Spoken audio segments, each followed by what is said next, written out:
இன்னைக்கு வீடியோவில் சுவையான சத்தான ஜவ்வரிசி உப்புமா, அதாவது ஜவ்வரிசி கிச்சடி எப்படி செய்கிறதுன்னு பார்க்கலாம்.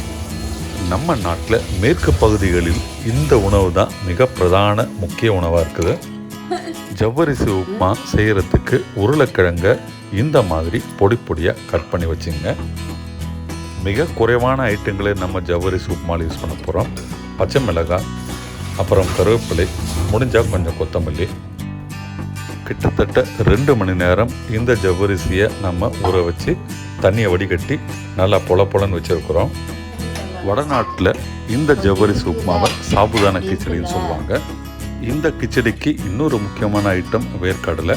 வேர்க்கடலை முழுசாகவும் வறுத்து போடலாம், இல்லாட்டி இந்த மாதிரி பாதியாக வறுத்து போடலாம்.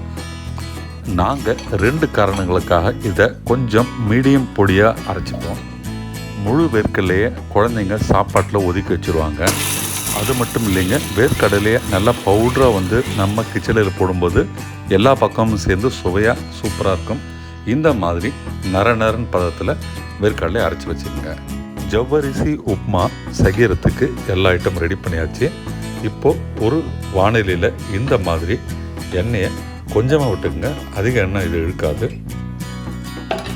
முதல்ல சீரகத்தை போடுங்க.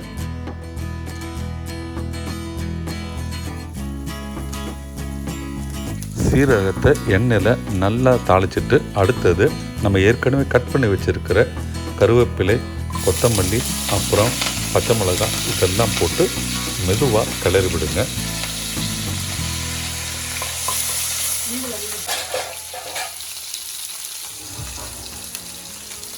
நம்ம ஏற்கனவே பொடி பொடியாக ஸ்கொயராக கட் பண்ணி வச்சுருக்கிற இந்த உருளைக்கிழங்கை இப்போது பேனில் போடுங்க. நல்லா கிளறி விடுங்க.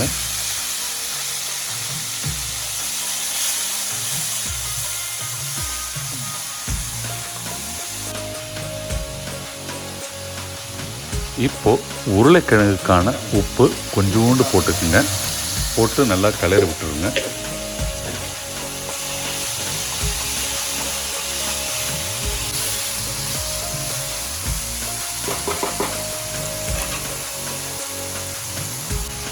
உருளைக்கிழங்கு நல்லா வேகணுன்றதுக்காக லோ ஃப்ளேமில் இந்த மூடியை போட்டு நிதானமாக அதை வேக விடுங்க.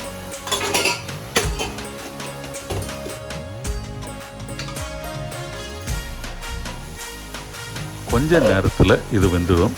அடுத்தது இதை செக் பண்ணி பாருங்கள் எந்த அளவுக்கு வெந்திருக்குன்ட்டு.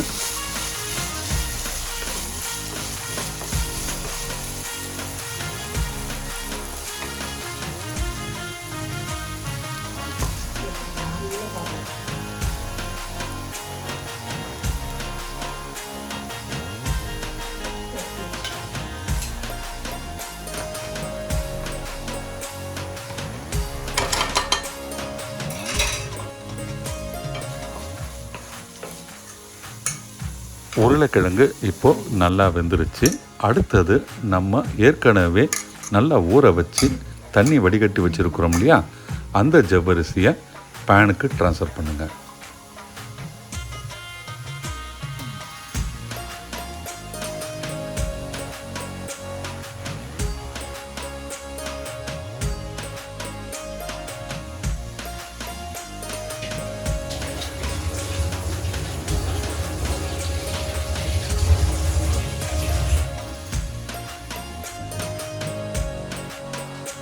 இப்போது நம்ம போட்டிருக்கிற ஜவ்வரிசிக்கு தேவையான அளவுக்கு உப்பை கொஞ்சம் போட்டுக்குங்க. ஜவ்வரிசி நம்ம ஏற்கனவே ஊற வச்சுருக்கிறதுனால மேற்கொண்டு பேனில் தண்ணி ஊற்ற வேண்டிய அவசியம் இல்லை. அப்படியே நல்லா மெதுவாக கிளறி விட்டுக்கிட்டே இருங்க.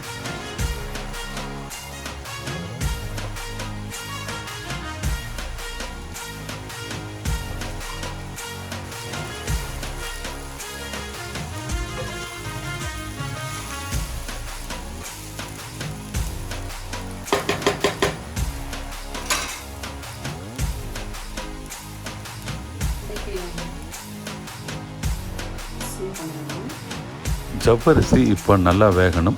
லோ ஃப்ளேமில் வேக விடுறதுக்காக இப்போது பேனை மூடி வைங்க.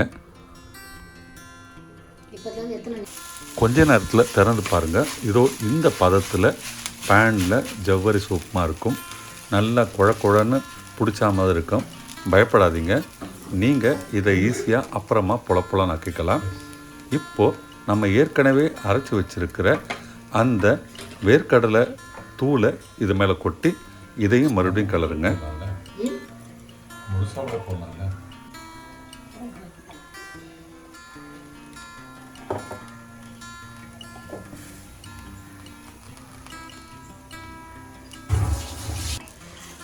அவ்வளோதாங்க, தூளை நல்லா கொட்டிட்டு இதை இறக்கி வச்சு இந்த மாதிரி கிளறிக்கிட்டே இருங்க.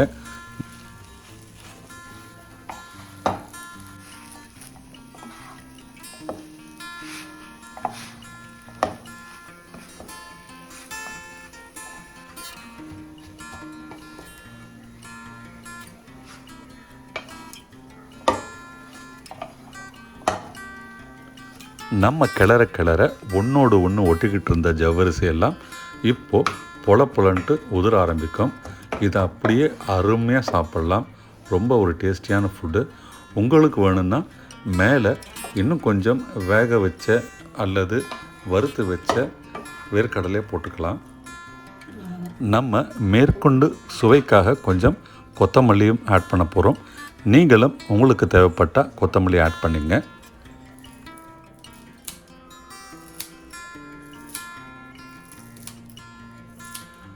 இவ்வளவு தாங்க, ரொம்ப சிம்பிளான ஒரு டிஃபன் ஐட்டம் இது. இது நைட்லேயும் சாப்பிட்லாம், பகல்லையும் சாப்பிட்லாம், மார்னிங் பிரேக்ஃபாஸ்ட்டுக்கும் சாப்பிட்லாம். மகாராஷ்டிராவுடைய மிக முக்கியமான உணவு. வியாழக்கிழமைகளில் பாபாவுக்கு விரதம் இருக்கிறவங்க மகாராஷ்டிராவில் கண்டிப்பாக தவறாமல் சாப்பிட்ற ஃபுட்டு இது. நீங்களும் இதை சாப்பிடுங்க. நிறைய ப்ரோட்டீன் கண்டென்ட் இருக்குது. வேர்க்கடலையும் இருக்கிறனால ஹை ப்ரோட்டீன் ஃபுட் இது. இதை சாப்பிட்டா உடம்பும் மனசும் தெம்பாக இருக்கும். ட்ரை பண்ணி பார்த்துட்டு கமெண்ட்டில் எனக்கு சொல்லுங்கள். ரொம்ப சூப்பராக இந்த ஐட்டம் இப்போ நல்லா வெந்திருக்குங்க. இப்போது நாம் சாப்பிட போகிறோம். ரொம்ப அருமையாக புலன்ட்டு உதிரியாக இருக்கிறத நீங்களே பார்க்கலாம். அதனுடைய அடி லேசாக பிடிச்சிருக்கும். அதுவும் நல்ல அருமையாக இருக்கும் சாப்பிட்றதுக்கு. உங்களுக்கு இந்த வீடியோ பிடிச்சிருந்தால் லைக் பண்ணுங்கள், ஷேர் பண்ணுங்கள், எங்கள் சேனலுக்கு சப்ஸ்கிரைப் பண்ணுங்கள். உங்கள் என்கரேஜ்மெண்ட்டு தான் எங்களுக்கு ஒரு மிகப்பெரிய ஸ்ட்ரென்த்.